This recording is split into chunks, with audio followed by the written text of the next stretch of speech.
The piece of paper taped to my front door was neon orange, not a subtle, "Hey, you missed a package, Peach," or a polite, "We're doing roadwork," yellow. It was a radioactive, aggressive, retinas-burning orange that screamed, "You are a criminal, and the whole neighborhood knows it." I stood there on my porch, keys dangling from my hand, staring at the bold, all-caps font that had been assaulted by a laser printer running low on toner. Notice of violation, Class B. Offense, unauthorized window treatment color. Fine, $150 per day until remedied. I blinked. I looked at the window to the right of the door. I looked back at the paper. Then I looked at the window again. Hanging there, innocent and motionless behind the double-pane glass, were my curtains. They were white. They were undeniably, scientifically, boringly white. Sauerehint. They were the kind of white you buy when you have no imagination and just want to block the sun so you can watch football without a glare on the TV. They were the generic brand paper towel of curtains. I ripped the tape off the door, taking a chunk of the finish with it, add that to the list of things I'd eventually get fined for, and marched down my driveway. I didn't even need to look for her. I knew she was near. A violation notice this fresh meant the predator was still in the area, likely circling back to admire the kill. And there she was, Linda, the president of the Oak Creek Homeowners Association, a woman who treated the subdivision of 3-bedroom suburban houses like it was the Vatican, and she was the Pope.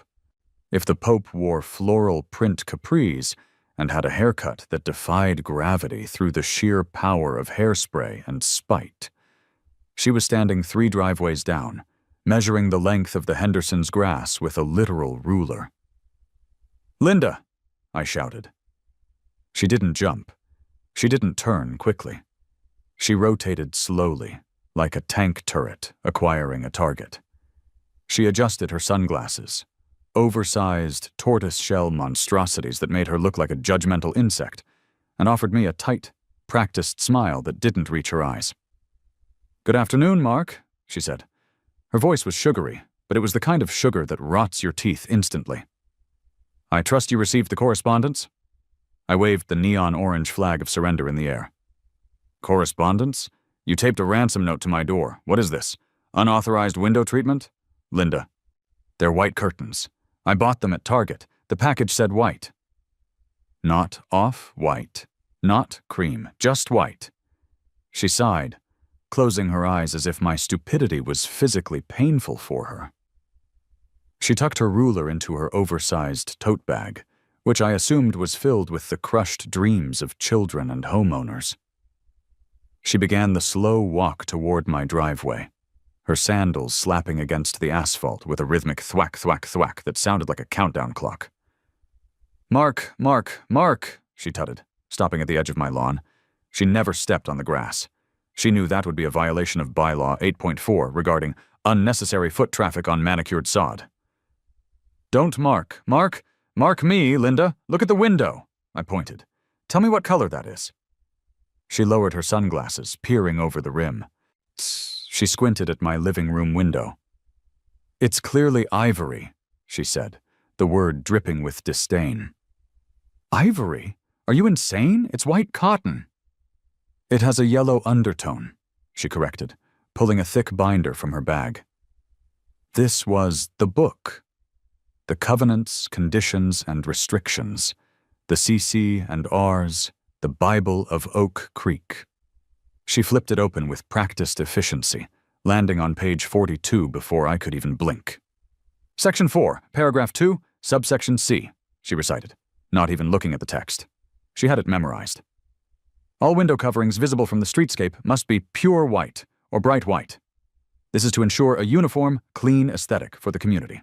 Colors such as cream, ivory, eggshell, beige, or alabaster are strictly prohibited as they suggest aging or lack of maintenance." She looked up at me, triumph glinting in her eyes. "Your curtains, Mark, are creating a dingy appearance. It lowers the property value of the entire block. Honestly, it looks like you smoke inside." I felt a vein in my forehead begin to throb. "I don't smoke. And nobody thinks my curtains look dingy except for you. I paid $500 for those drapes."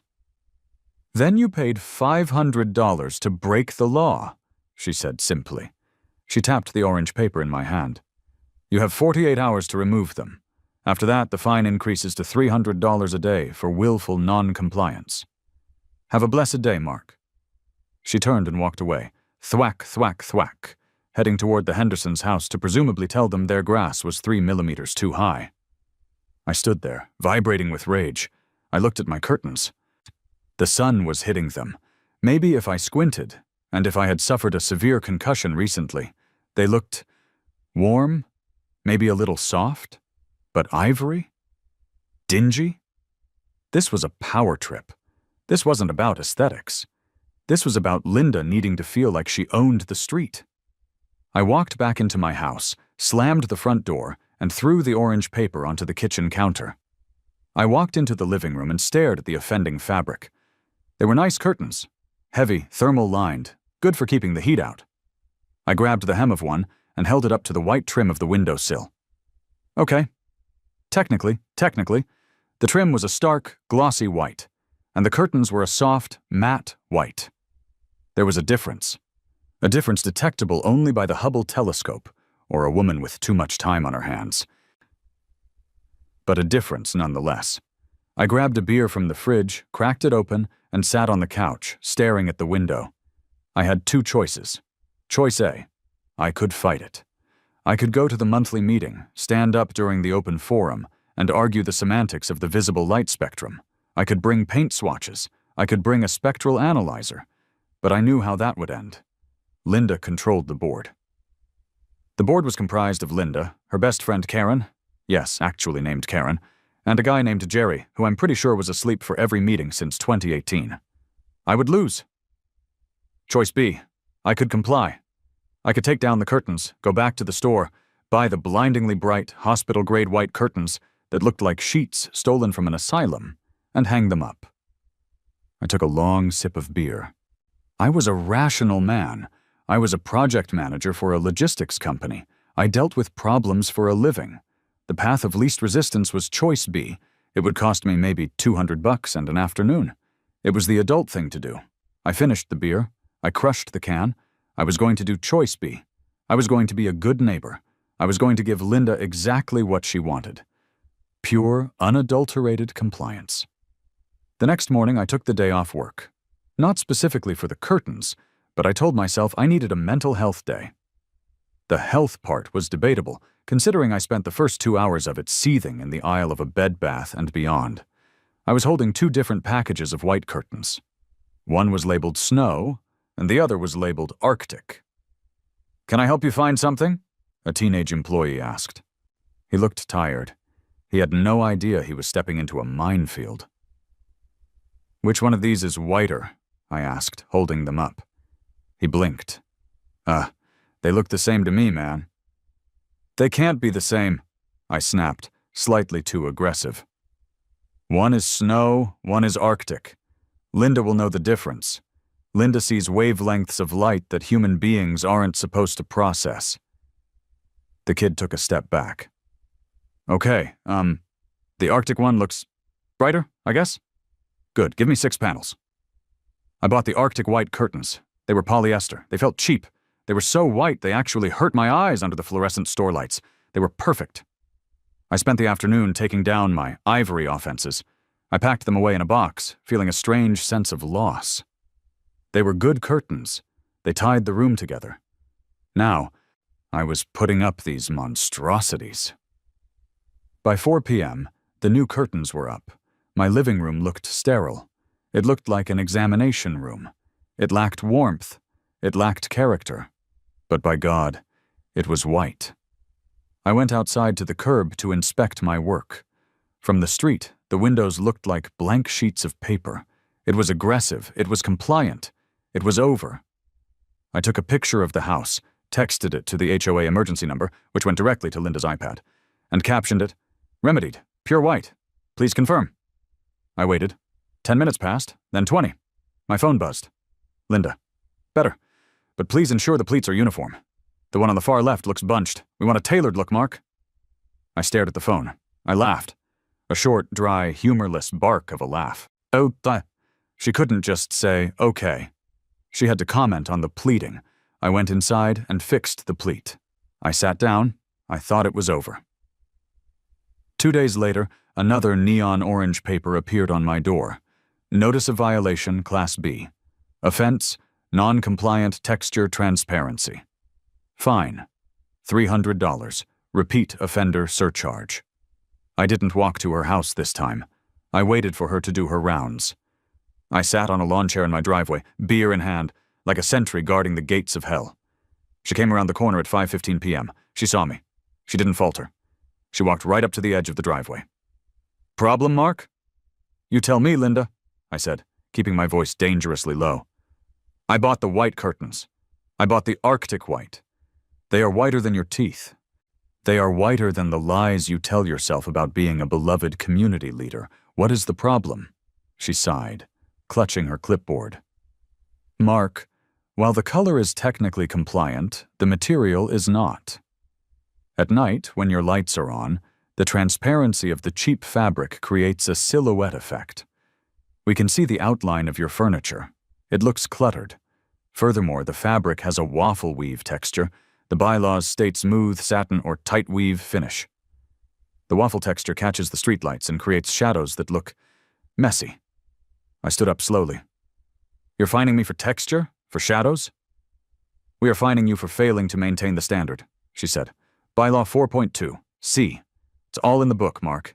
Maybe if you read it, we wouldn't have to keep having these little chats. She smiled that tight. Venomous smile. You have 24 hours to remove the textured drapes, and since this is a second offense, the fine stands. She walked away.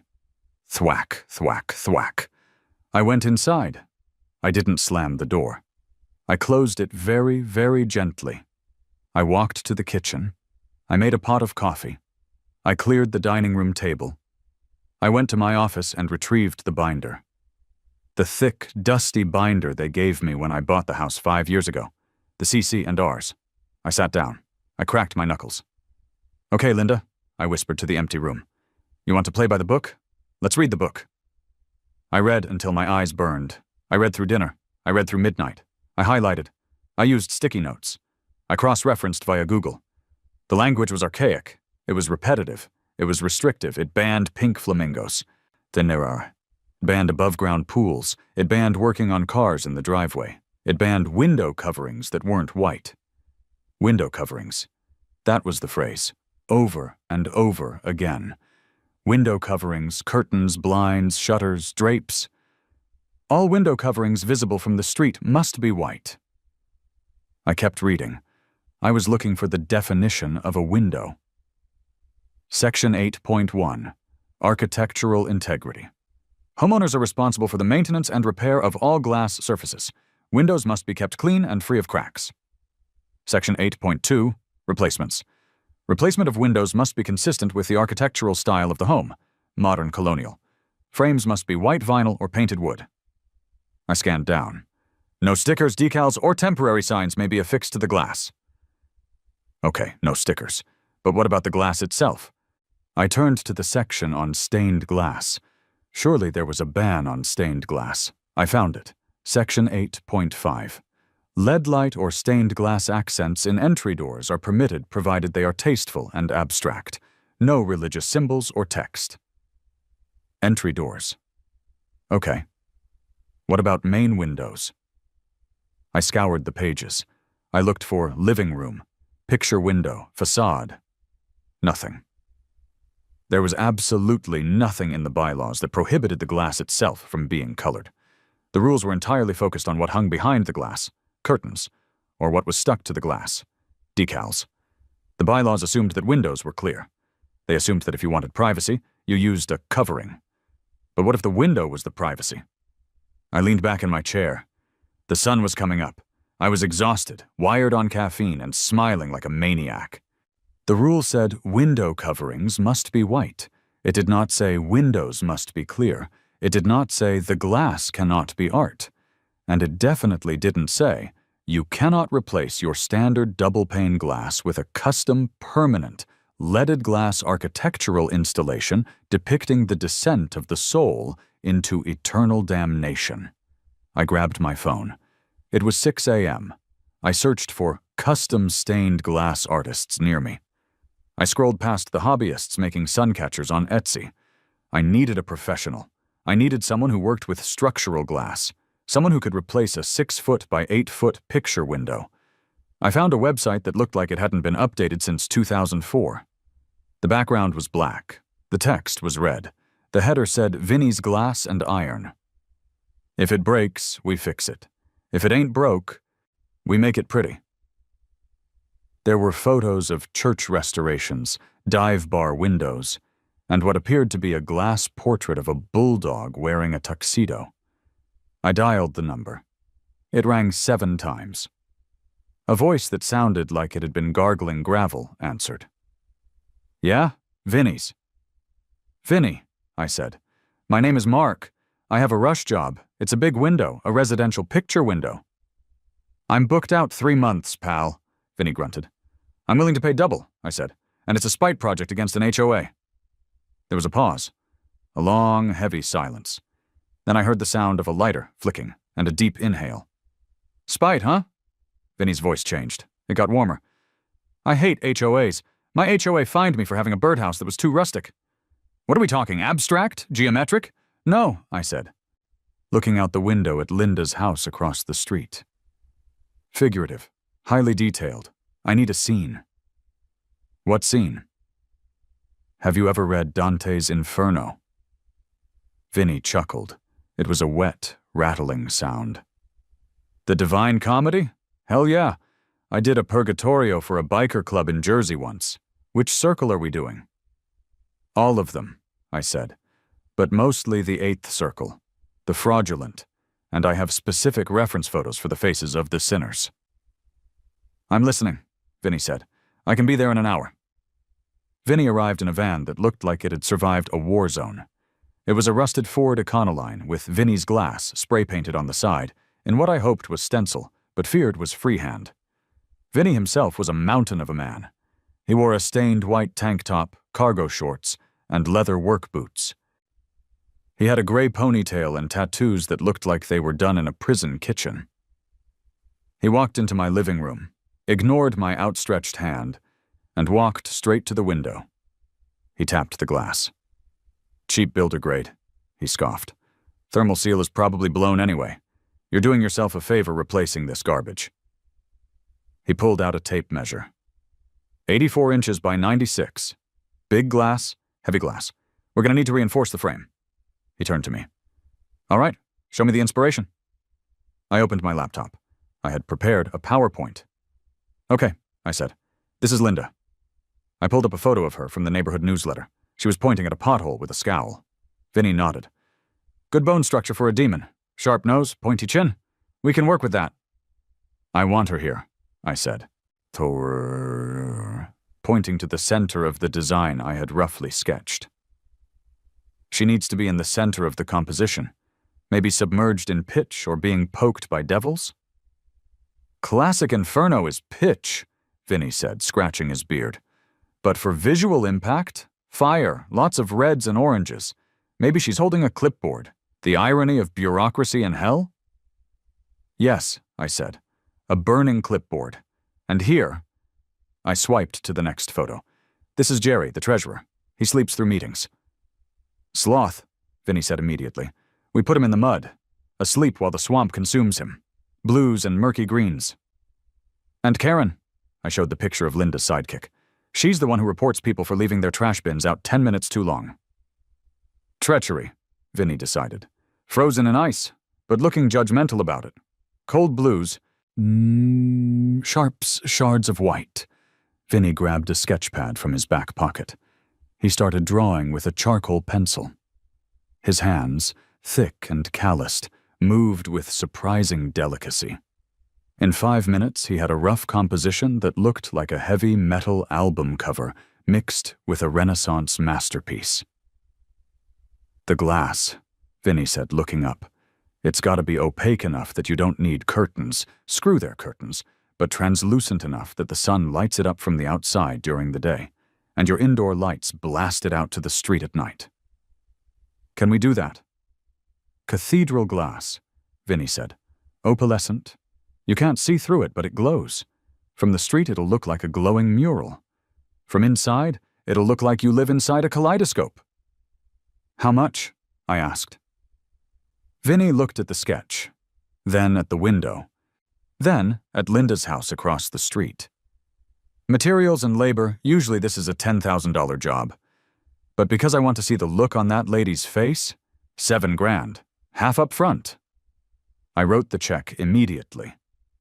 One condition, Vinny said, tearing the check from my hand. I need total creative control on the demons. I want to make them look like landscapers. You know, blowing leaves into their faces for eternity. Vinny, I said, you are an artist.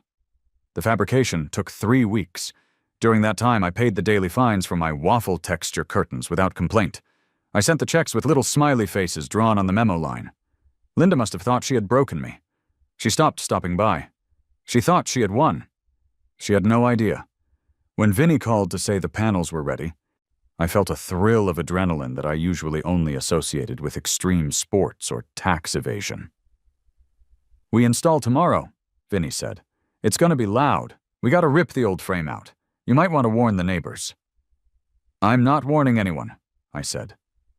The next morning, Vinny's van pulled up, followed by a second truck carrying the scaffolding. At 8 a.m. sharp, the sawzall started. Zzzt! The sound of a reciprocating saw cutting through vinyl and drywall echoed through the cul-de-sac like a scream. I stood on the lawn, drinking coffee. Linda's front door flew open within 30 seconds. She came storming out in a silk robe, her hair in rollers. Mark! She shrieked over the noise of the saw. What in God's name is happening? It's 8 a.m. Construction crews are not permitted to exceed 60 decibels before 9 a.m. Read the bylaws again, Linda, I shouted back, checking my watch. Construction hours are 7 a.m. to 6 p.m. on weekdays. I waited until 8 o'clock to be polite. She marched over, her slippers wet from the morning dew. She looked at Vinny, who was currently ripping a chunk of window frame out of the wall with a crowbar. You do not have a permit for this, she yelled. Exterior modifications require Architecture Review Committee approval. You need to submit a form. There's a 30-day waiting period. I reached into my back pocket and pulled out a folded piece of paper. Actually, Linda, I said, handing it to her, this is a repair. Bylaw 8.1. Homeowners must repair broken windows immediately to prevent safety hazards. My window was compromised, drafty, structural integrity issues. I'm just fixing it. No permit needed for emergency repairs. She snatched the paper. Replacing a pane of glass is a repair. Ripping out the wall is a renovation. It's a frame replacement, Vinny shouted from the scaffolding. He looked at her, then looked at the sketch taped to the wall next to him. He grinned. It was a terrifying grin. You must be the muse. Linda took a step back. Who is this person? I'm calling the police. You are running an illegal construction site. Go ahead, I said. Call them. She did. 20 minutes later, a squad car rolled up. Officer Miller stepped out. He looked tired. He knew this street. He knew Linda. Morning, Linda. Morning, Mark, Miller said, hitching up his belt. We got a report of illegal industrial manufacturing. He's destroying the facade of the home. Linda pointed a shaking finger at the gaping hole in my house. And that man looks like a convict. Vinny waved the crowbar. Retired lady, Union Glazier. I walked over to Miller. Officer, I'm replacing a window. I have the building permit right here. I handed him the actual city permit I had pulled, which superseded the HOA rules. Miller looked at it. City permit is valid. Everything looks up to code. He turned to Linda. Ma'am, this is a civil matter. If he has a permit, I can't stop him. Unless he starts building a meth lab, he's allowed to fix his window. But look at the size of it, Linda sputtered. What are they putting in there? It's covered in tarps. Indeed. The Yandahan. Vinny had been careful to keep the glass panels wrapped in heavy canvas. "It's a surprise," I said. Miller got back in his car. "Keep the noise down, Mark. Linda, stop calling 911 for construction noise." Linda stood there, fuming, as Vinny and his crew began to hoist the heavy leaded panels into place. They secured them, sealed the frame, and caulked the edges. It took all day. The canvas remained up. "Don't take the cover off until tonight," Vinny told me as he packed up his tools. "You want the full effect." "Oh, I know," I said. "I wired the backlighting like you asked," Vinny added. "It's not just the room lights. I installed a dedicated LED array inside the frame. When you flip that switch, it's going to be visible from space." Vinny slapped me on the shoulder. "It's a masterpiece, kid. Honestly, my best work." He drove off. I waited. I waited for the sun to go down. I waited for the streetlights to flicker on. I waited for Linda to begin her evening patrol. At 8:30 p.m., the street was dark. I saw Linda walking down the sidewalk, her reflective vest on. Safety first. Her flashlight beam sweeping across lawns looking for unauthorized garden gnomes.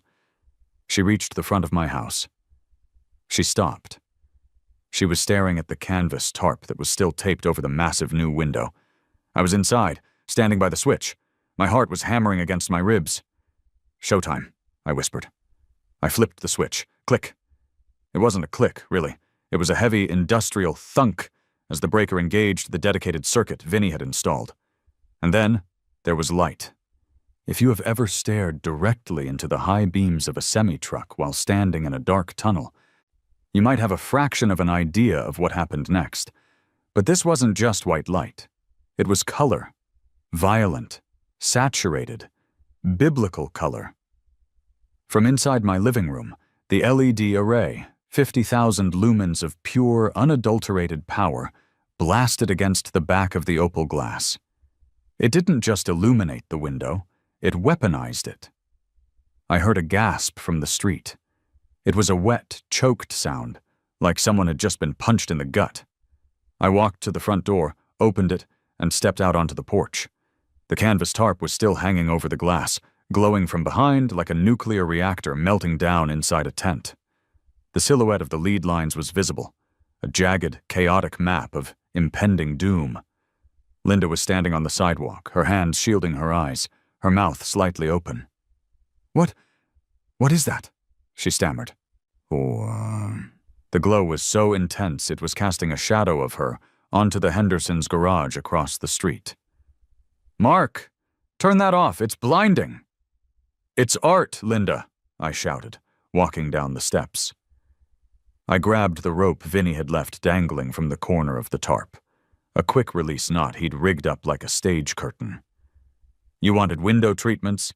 You wanted something that wasn't a cheap textured drape? Well, behold." I yanked the rope. The canvas didn't flutter down. It fell with the heavy finality of a guillotine blade. And there it was, 8 feet tall, 6 feet wide, a masterpiece of lead and luminescence. The street went silent. The crickets stopped chirping. I think even the wind stopped blowing out of respect. The window depicted the 8th circle of hell, inspired by Gustave Doré, but updated for the modern suburban nightmare. The background was a swirling vortex of deep crimsons, burnt oranges, and hellfire yellows. The glass was textured, rippled to look like flowing lava. But the figures... Oh, the figures were the main event. In the center, dominating the composition, was a woman. She was waist-deep in a pool of boiling pitch. She was wearing a floral blazer made of iridescent purple glass. Her hair was a helmet of rigid gray glass that captured the light perfectly. Her face was contorted in a scream of eternal, bureaucratic frustration. In her hand, she held a clipboard that was actively on fire. It was Linda. It was unmistakably, undeniably Linda. Vinny had captured the sneer, the posture, the very essence of her soul. To her left, encased in a block of jagged blue ice, it was a man in a golf shirt. His eyes were closed. He was asleep. It was Jerry, the treasurer. To her right, being poked by a demon with a pitchfork, was a woman holding a pair of binoculars. The demon wasn't a traditional gargoyle. It was wearing a neon yellow safety vest and holding a leaf blower. The woman was Karen. The detail was forensic. The demons were tossing notice of violation slips into the air, which turned into bats as they rose toward the top of the arch. "It's," Linda whispered. She took a step closer, drawn in like a moth to a bug zapper. Her face was bathed in the red glow of her own damnation. "Is that me?" "It's interpretive," I said, beaming. "It represents the struggle of the human spirit against the tyranny of petty authority. It's classical, it's Dante, it's high culture, Linda." "You can't find me for high culture." Doors were opening all up and down the street. The light was so bright it was probably visible from the International Space Station. Neighbors were wandering out in their pajamas, squinting against the glare. Mr. Henderson crossed the street, his dog barking wildly at the glowing window. He looked at the glass. He looked at Linda. He looked back at the glass. A slow grin spread across his face. "Hey," Henderson said, pointing.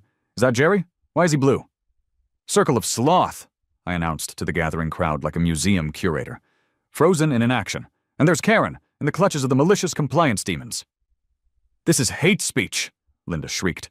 The shock had worn off, replaced by the screeching siren of indignation. She fumbled for her phone, her fingers trembling so hard she nearly dropped it. "This is harassment. This is a personal attack. You are depicting members of the board in hell." "I am depicting sinners," I corrected. "If you see yourself in the art, Linda, that's a matter for you and your confessor. Art is a mirror, after all." "Turn it off," she screamed.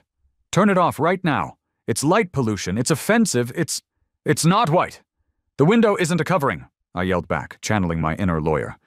"It is the structural glazing of the home. The bylaws say coverings must be white. There are no coverings here, Linda. I am seeing the world through rose-colored glasses.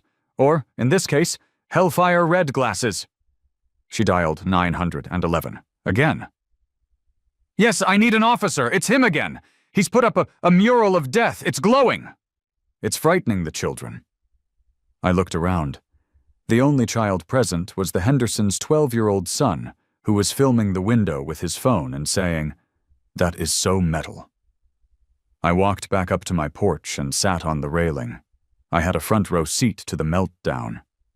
The red light cast long, dramatic shadows across the lawn. It felt like I was sitting inside a volcano. It was warm. It was cozy. Officer Miller arrived 10 minutes later. He didn't even turn on his siren. He just pulled up to the curb, turned off his headlights, and sat in his car for a full minute. I could see him through his windshield, just staring at the window. He slowly got out of the car. He adjusted his hat. He walked up the driveway. Linda intercepted him. "Officer Miller, look at it. He's mocking me. He's burning me in effigy." Miller looked at the window. He squinted. He tilted his head.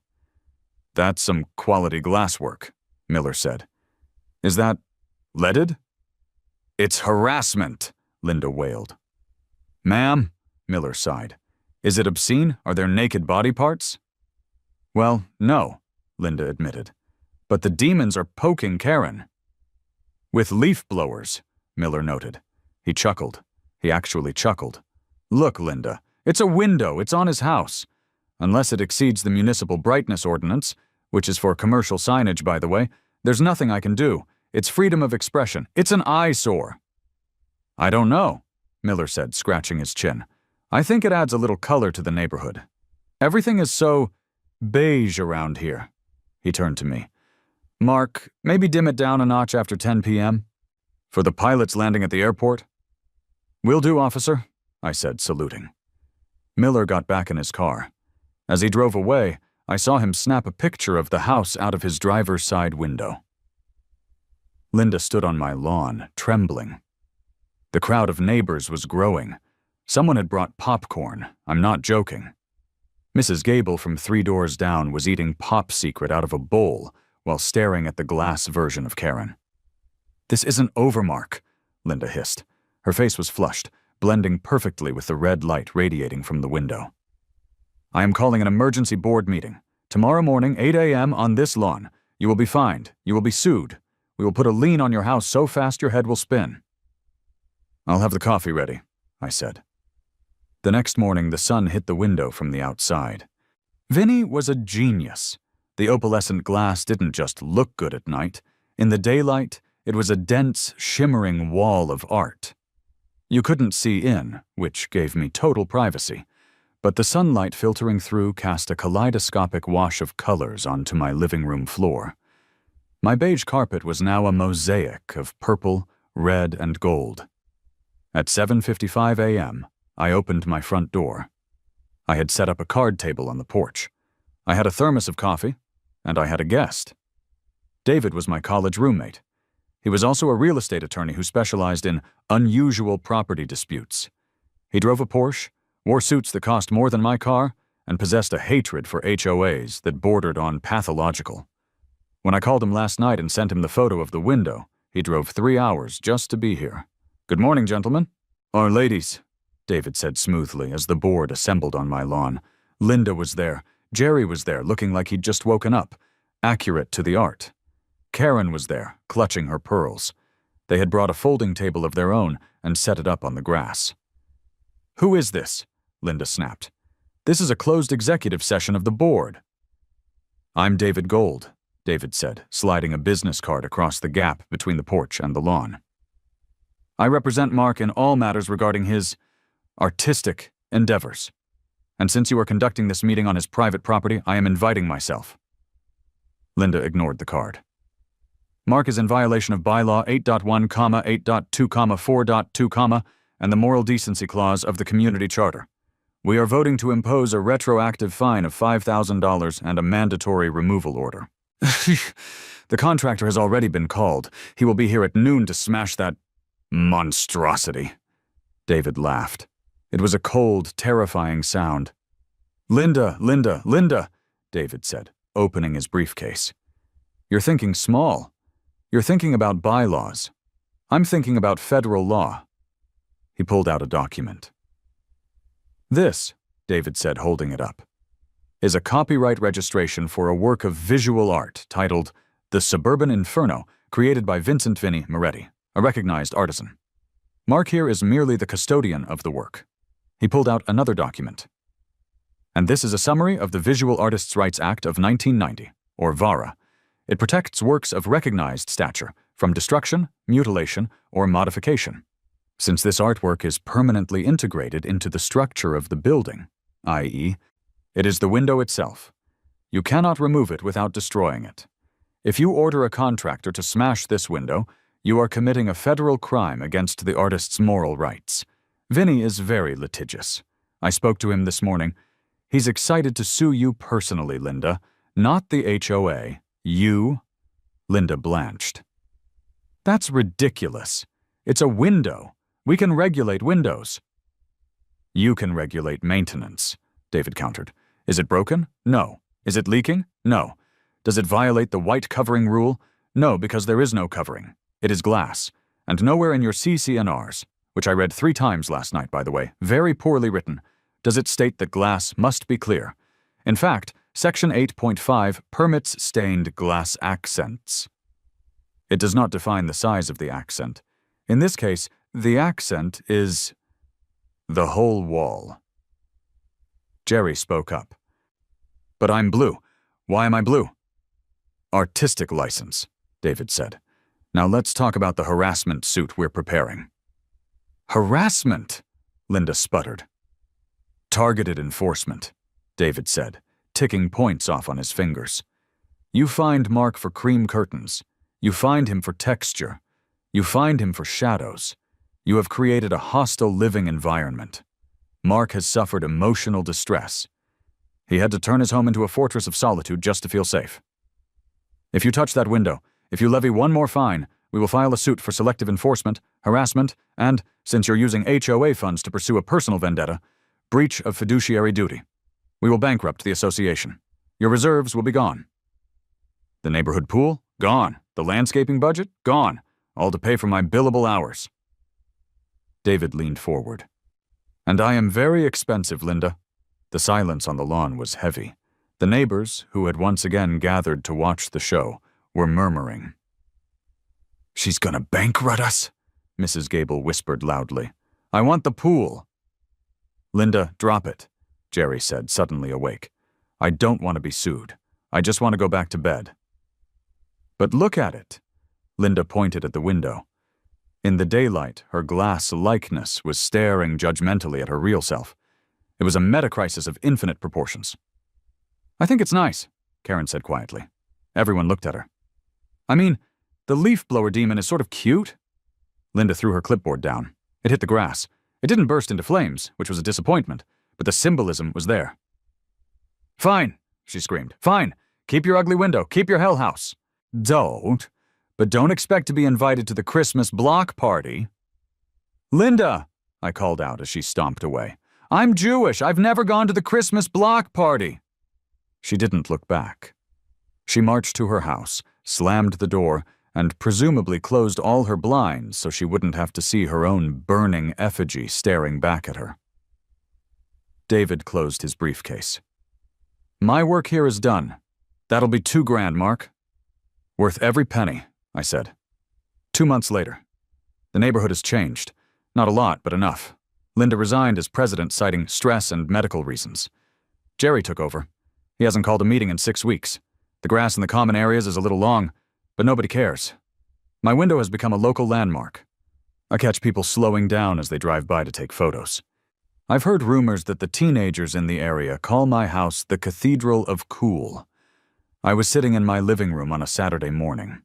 The sun was streaming through the glass. The light filtered through the red and orange panels, bathing the room in a warm, amber glow. It was peaceful. It was quiet. I sipped my coffee. I looked at the floor, where the shadow of Linda's face was projected onto my rug. I placed my foot squarely on her nose. I picked up the HOA newsletter that had been shoved in my mailbox. There was a new rule proposed by the new Architectural Committee. Section 9, Lawn Ornamentation. To preserve the natural aesthetic, no garden gnomes, statues, or sculptures exceeding 2 feet in height are permitted. I lowered the paper. I looked out my beautiful, hellish window at my front lawn. It was empty. It was green. It was a blank canvas. 2 feet in height? That was the limit? I pulled out my phone. I dialed Vinny. "Vinny, it's Mark. Hey, the Dante guy, how's the glass?" "The glass is perfect," I said. "But I have a new project. I need a sculpture." "What kind?" "Well," I said, watching Linda's replacement, Jerry, walk by. "The rules say no statues over 2 feet tall, but they don't say anything about width or depth." "I'm listening," Vinny said. "How do you feel about a 20-foot-long, 1-foot-tall, intricate bronze casting of a giant snake eating a suburban housewife? We can run it along the entire perimeter of the flower bed." Vinny laughed. The sound was like a cement mixer full of gravel. "I'll be there in an hour." The thing about malicious compliance is that it's an addiction. You start with a small dopamine hit, like wearing a neon pink tie because the dress code only specifies ties must be worn. And before you know it, you're hiring industrial artisans to turn your front lawn into a monument of spite. Vinny's van rattled into the driveway exactly 58 minutes after I hung up the phone. He hopped out, looking like he'd already been awake for 3 days. He was holding a sketchbook in one hand and a terrifyingly large pair of bolt cutters in the other. "I had a vision on the drive over," Vinny announced, bypassing a greeting entirely. He slammed the sketchbook onto the hood of his van. "You said 20 feet long. I say we go bigger. I say we encircle the whole damn flower bed. A perimeter of judgment." I looked at the sketch. It wasn't just a snake. It was a leviathan, a scaled, twisting nightmare of bronze and rebar that looked like it was slithering out of the earth itself. Its mouth was unhinged, wide enough to swallow a mid-sized sedan, but, crucially, the top of its head was drawn level with a dotted line labeled 23.5 inches. "The limit is 24 inches, I reminded him. "If it hits 24.1, Jerry will write me up." He's sleepy, Vinny, but he has a laser measure.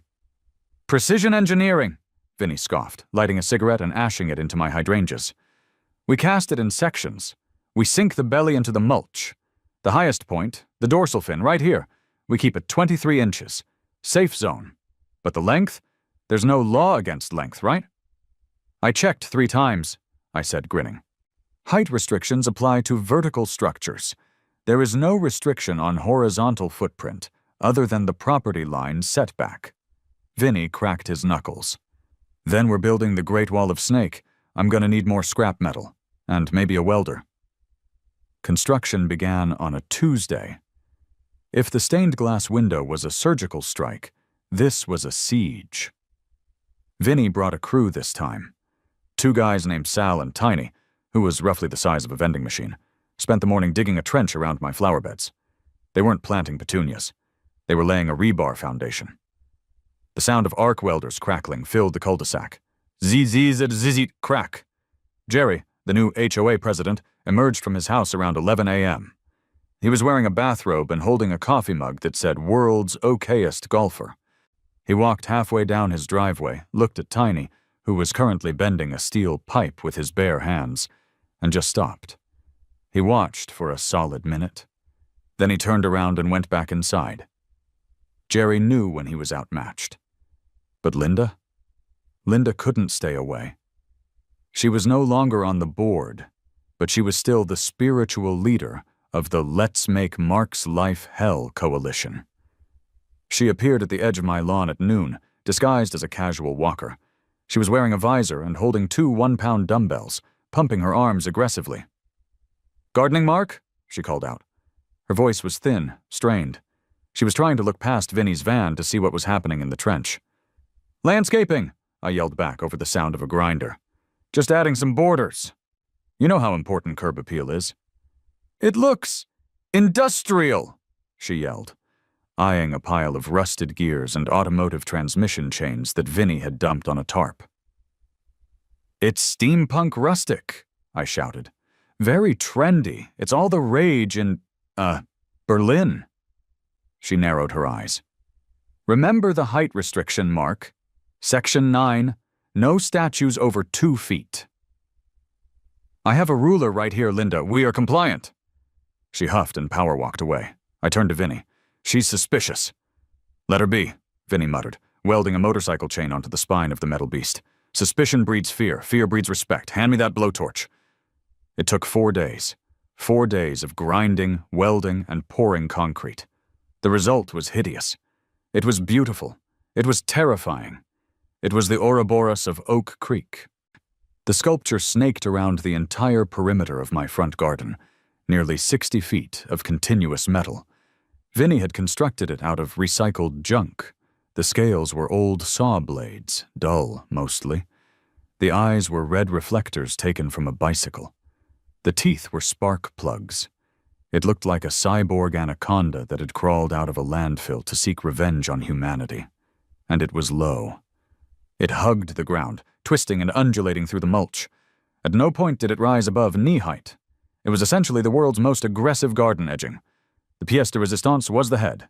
It was positioned right at the corner of the driveway, mouth open, facing the street. Inside the open mouth, Vinny had welded a small, flat platform. "What's the platform for?" I had asked him during the build. "Offerings," Vinny had said cryptically. On Friday afternoon, the inspection team arrived. Jerry had been forced into action by Linda, who was standing on her porch with binoculars. Jerry walked up the driveway, clutching a tape measure like a weapon he didn't know how to use. "Mark," Jerry said wearily, "we've had complaints about the metal worm." "It's a serpent, Jerry. A symbol of rebirth. Very spiritual." Jerry sighed. He knelt down next to the highest point of the snake's arched back. He extended the tape measure. He squinted. 23 inches, he read. "Check the head," Linda screamed from across the street. "Check the head, Jerry. It looks tall." Jerry groaned. He shuffled over to the head. He measured from the pavement to the tip of the spark plug fang. 23.5 inches, Jerry shouted back. I crossed my arms. "Is there a problem, Mr. President?" Jerry retracted the tape. He looked at the 60 feet of rusted metal encircling my pansies. He looked at the red reflector eyes staring into his soul. "Technically," Jerry said, rubbing his temples, "the bylaws don't mention width or length, or aesthetic terror? Exactly, I said. It's a garden border. It keeps the mulch in. It looks like it eats children, Jerry noted. It only eats crabgrass, I lied. Jerry stood up. I'm marking it as compliant. I'm going back to bed. Please don't add wings to it. Wings would violate the height restriction, I said solemnly. I'm a law-abiding citizen, Jerry. I thought that was the end of it. I thought I had won the war of the lawn, but the universe, and Vinny, had one more card to play. That night a storm rolled in. A heavy, summer thunderstorm with thunder that rattled the windows. I was sitting in my living room, enjoying the glow of my Inferno window, when a bolt of lightning flashed. For a split second, the street was illuminated, and I saw it. Vinny had applied a coating to the snake, a coating he hadn't told me about, retro-reflective industrial paint. When the lightning hit it, the snake didn't just sit there. It glowed. A spectral, ghostly silver light erupted from the flower bed. It looked like the skeleton of a dragon was electrifying on my lawn. I ran to the window. A car was driving down the street, probably a delivery driver.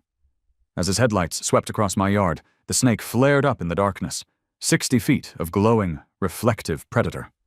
The driver slammed on his brakes. The car skidded slightly. He sat there for a moment, bathing the snake in light, watching it shine back at him with the intensity of 1,000 road signs. Then, slowly, he drove away. My phone buzzed. It was a text from Vinny. Vinny. Forgot to mention, I used that high-vis stuff they put on highway dividers. Safety first. Can't have people tripping over it in the dark. You're welcome. I laughed. I laughed until my sides hurt. The next morning, I went out to get the paper. There was something in the snake's mouth. I walked over. Resting on the flat platform inside the metal jaws was a small plastic garden gnome. It was one of Linda's. I recognized it. It was the one with the little red hat she kept by her mailbox. I looked across the street. Linda's curtains were drawn tight. I looked at the gnome. It had been placed there, presumably by a neighborhood kid, or maybe, just maybe, by Jerry. In a moment of sleep-deprived rebellion, the snake had claimed its first victim. I left it there. It tied the whole piece together. Epilogue. The color of victory. 3 weeks later, I received a letter in the mail. It wasn't neon orange. It was white, official stationery, Oak Creek Homeowners Association, quarterly newsletter. I scanned the Community Updates section. Due to recent artistic developments in the neighborhood, the board has voted to dissolve the Architectural Review Committee, effective immediately. Homeowners are now encouraged to express their individual styles, provided they do not block emergency vehicle access. I stopped reading. I looked up. Dissolved? They had given up. They had realized that for every rule they wrote, I would find a Vinny. For every height restriction, I would build a labyrinth. They had realized that you cannot legislate against a man who has a project management degree and a petty streak a mile wide. I walked to the window, my beautiful, glowing window, and looked out at my snake. I had won. Complete, total victory. And yet, I felt a strange hollowness. Without the struggle, without the neon orange notes, without the battles, what was I supposed to do? Just live here? Like a normal person? I sipped my coffee. I watched a squirrel run along the spine of the metal serpent. Then, my eyes drifted to the roof. My roof was gray. Boring. Asphalt gray. I remembered reading something in the bylaws a long time ago, section 12.4. Roofing materials must be asphalt, shingle, slate, or cedar shake. It didn't say the shingles had to be one color. I wondered if Vinny knew how to do pixel art with roofing tiles. So, I wondered if I could tile the roof to look like a QR code that, when scanned by a drone, linked to a website dedicated to saving the whales. I picked up my phone. Vinny, it's Mark. How are you with heights? Vinny did not just know how to do pixel art with roofing tiles. Vinny, it turned out, had been waiting his entire professional life for someone to ask him to do pixel art with roofing tiles. It's math, Mark, Vinny said. He was standing on my lawn, looking up at the pitch of my roof with the intensity of a general surveying a battlefield.